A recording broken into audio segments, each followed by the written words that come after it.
कि स्पोरोफाइट जो है वो मुकम्मल तौर पे अब गेमेटोफाइट के ऊपर डिपेंडेंट नहीं है, तो हमें ये भी पता होना चाहिए कि भाई क्यों इसके ऊपर अब ये डिपेंडेंट नहीं रहा। तो उसके लिए स्टूडेंट्स जो दो फीचर्स इसने डेवलप किए हैं ये हम यहां पे मेंशन करने लगे हैं। Sporophyte possess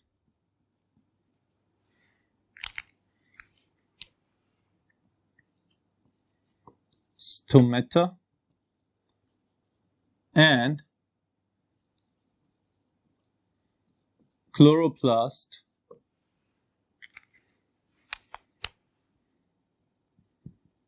in its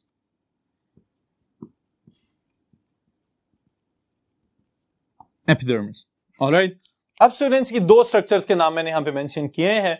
second point के अंदर हम ये मेंशन कर रहे हैं, हम ये बताना चाह रहे हैं कि स्टोमेटा और क्लोरोप्लास्ट मौजूद हैं इसके अंदर, जिसकी वजह से अब स्पोरोफाइट जो है वो मुकम्मल तौर पे गेमेटोफाइट के ऊपर डिपेंडेंट नहीं रहा। स्टोमेटा क्या करते हैं? These are specialized structures that are guarded by the guard cells and they are responsible for the exchange of gases, especially absorption of carbon dioxide. Okay?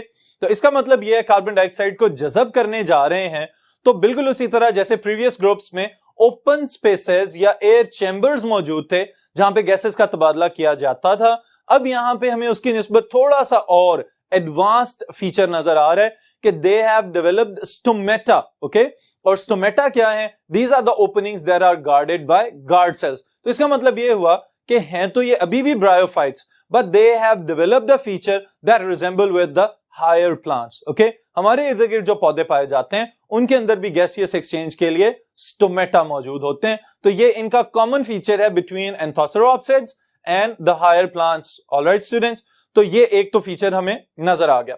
फिर उसके बाद दूसरी चीज अगर आप गौर करें तो पिछले ग्रुप्स के अंदर फोटोसिंथेसिस स्पोरोफाइट के बस की बात नहीं थी, because there was no chloroplast. लेकिन यहां पे क्लोरोप्लास्ट मौजूद है, लेकिन क्लोरोप्लास्ट की डेवलपमेंट जो है वो अभी इस तरह से नहीं हुई कि जैसे हायर प्लांट्स के अंदर हो। यहां पे इससे रिलेटेड भी मैं एक बात लिख दूं कि the chloroplasts they are present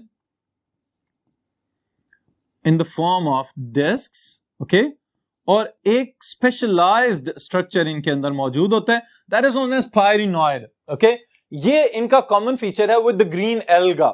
alright, और इसी से रिलेटेड एक और बात चले मैं ऐड करता चलूं यहां पे कि थैलस जो होती है, जो गेमेटोफाइट है इस एंथोसेरस प्लांट की, उसके अंदर कुछ जगहों पे ओपन स्पेस खाली जगह मौजूद है और उसके अंदर म्यूसिलेज मौजूद होती है, एक चिपचिपी सी सिक्रीटरी प्रोटीन, और उसके अंदर फर्दर साइनोबैक्टीरिया वगैरह मौजूद हैं जो नाइट्रोजन फिक्सेशन में बहुत ज्यादा इंपॉर्टेंट रोल प्ले कर रहे होते हैं। और ये चूंकि उनको शेल्टर प्लेस दे रहा है एंथोसेरस, तो बदले में वो साइनोबैक्टीरिया नाइट्रोजन फिक्स करके इसको प्रोवाइड करते हैं। ऑलराइट, तो हम ये भी कह सकते हैं Anthoceros is also playing a vital role in the nitrogen cycle. Alright students, तो ये बात मैंने सिर्फ इसलिए ऐड की है कि इसका कोई ना कोई रिलेशनशिप एलजी के साथ जरूर है। जैसे हमने बिल्कुल आगाज में जनरल फीचर्स में ये बात कही थी कि bryophytes might have evolved from green alga, तो वो वाली बात हमें अभी भी यहां पे नजर आ रही है कि कहीं ना कहीं रिलेशनशिप जरूर मौजूद है, जिसमें एक similarity the structure of the chloroplast और साथ ही साथ उसके जो ये पायरिनॉइड्स की प्रेजेंस है, ये इस बात की तरफ निशानदही कर रही है कि yes, the bryophytes might have been evolved from green algae. Alright students, फिर उसके बाद अगर हम नेक्स्ट फीचर की तरफ देखें तो हमें पता चलता है कि स्टोमेटा के बाद देयर इज अनदर डेवलपमेंट। चलें पहले क्यूटिकल का जिक्र करते हैं यहां पे, फॉर्मेशन ऑफ क्यूटिकल। ऑलराइट, और क्यूटिकल की मौजूदगी किस बात की जमानत है? It always checks the water loss. Okay, ये पानी के इखराज को कंट्रोल करने के लिए एक वाटरप्रूफ लेयर मौजूद है। चूंकि ब्रायोफाइट्स वैसे ही वाटर डिपेंडेंट और वाटर लविंग है, तो इसका मतलब यह है कि अगर ड्राउट या डेजिकेट वगैरह वाली कंडीशन हो कि बिल्कुल खुश्क साली किसी कैफियत हो, तो वहां पे फिर ये ज्यादा देर गुजारा नहीं कर सकेंगे। ऑलराइट, तो क्यूटिकल की मौजूदगी क्या बताती है? It checks the water loss, all right, and prevent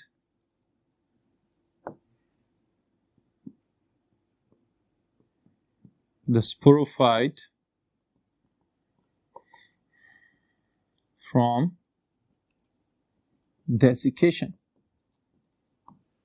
Alright students, इसका मतलब क्या, स्पोरोफाइट इस लिहाज से भी इंडिपेंडेंट है कि अब इसको पानी के लिए गेमेटोफाइट का सहारा नहीं लेना पड़ेगा। जितना पानी इसके अंदर मौजूद है उसको ये कंजर्व कर सकता है, उससे बचाव के लिए, उसके इखराज को या उससे जाया होने के अमल को रोकने के लिए इसके पास एक एक्सटर्नल लेयर मौजूद है, that is known as cuticle. Alright, फिर उसके बाद स्टूडेंट्स अगर हम अगला फीचर देखें तो that is one of the most significant features, that is the presence of meristematic tissue.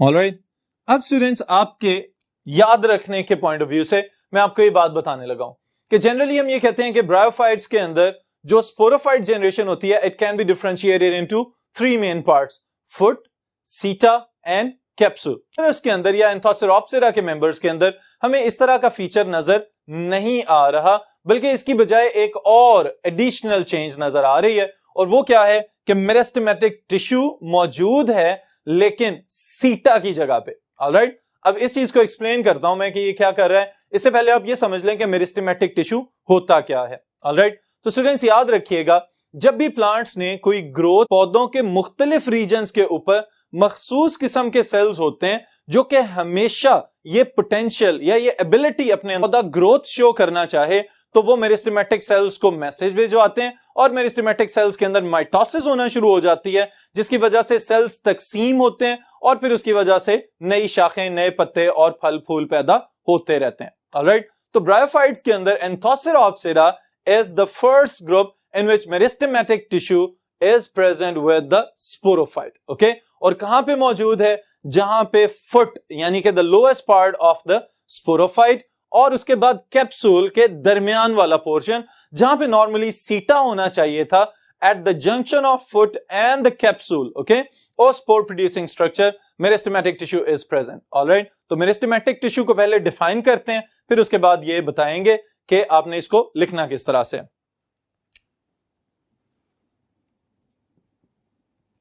The vegetative tissue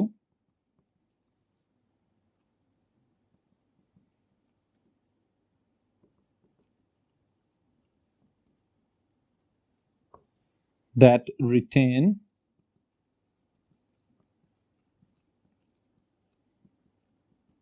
the ability to divide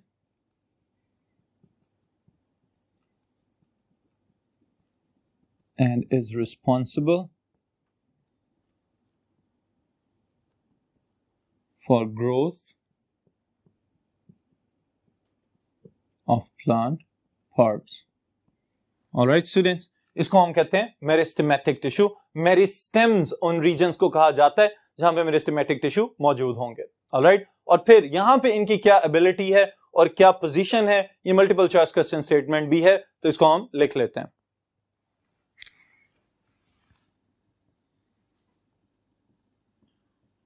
Meristematic tissue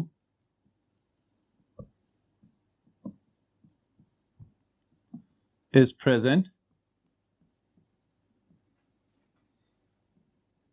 at the junction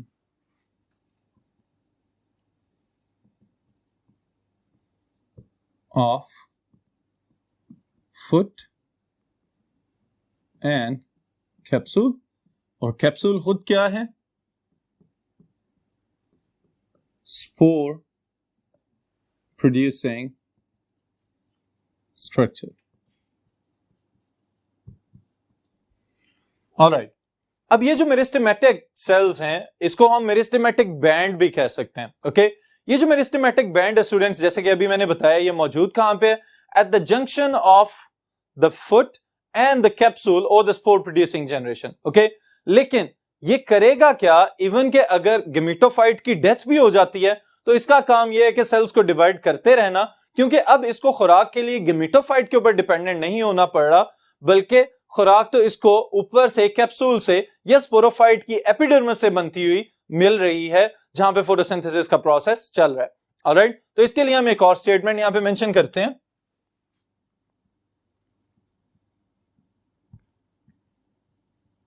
The meristematic cells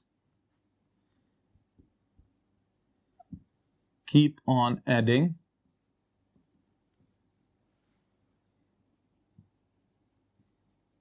new cells towards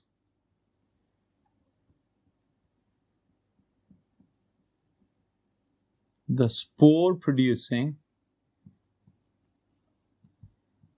region of the sporophyte. Alright, sporophyte का वो हिस्सा जो सीटा से ऊपर की जानिब को होना चाहिए था, उस जानिब यानी ऊपर की तरफ को नए सेल्स में इजाफा होता चला जाएगा और इसकी वजह से ये होगा कि इवन अगर गेमेटोफाइट जो है उसकी डेथ भी हो गई है तो जो स्पोरोफाइट है उसकी लेंथ में और उसके साइज में मुसलसल इजाफा होता जा रहा है। ऑलराइट स्टूडेंट्स, इसके साथ ही साथ आप ये याद रखिएगा, ये बात मैं यहां पे लिख भी देता हूं कि गेमेटोफाइट अगर नहीं भी है तो फिर भी ग्रोथ चलती रहेगी। Will continue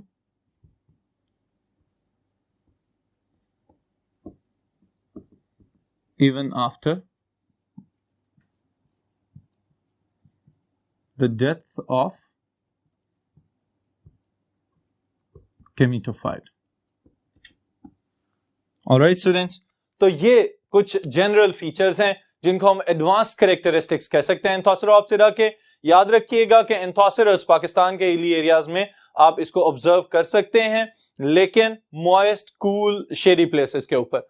ऑलराइट, और पहचान इसकी क्या होगी कि इसके गेमेटोफाइट के ऊपर आपको आउटग्रोथ्स, सींगों की तरह की आउटग्रोथ्स नजर आएंगी, जो कि असल में क्या है, इसका स्पोरोफाइट। और इसके स्पोरोफाइट की जो हाइट है वो पिछले ग्रुप्स के स्पोरोफाइट्स की निस्बत ज्यादा होती है, तो इस वजह से आप इसको आराम से ऑब्जर्व कर सकते हैं। ऑलराइट स्टूडेंट्स, तो यहीं पे आज के इस सेशन को खत्म कर रहे हैं, फिर इंशाअल्लाह ताला नेक्स्ट सेशन में नेक्स्ट टॉपिक के साथ मुलाकात होगी।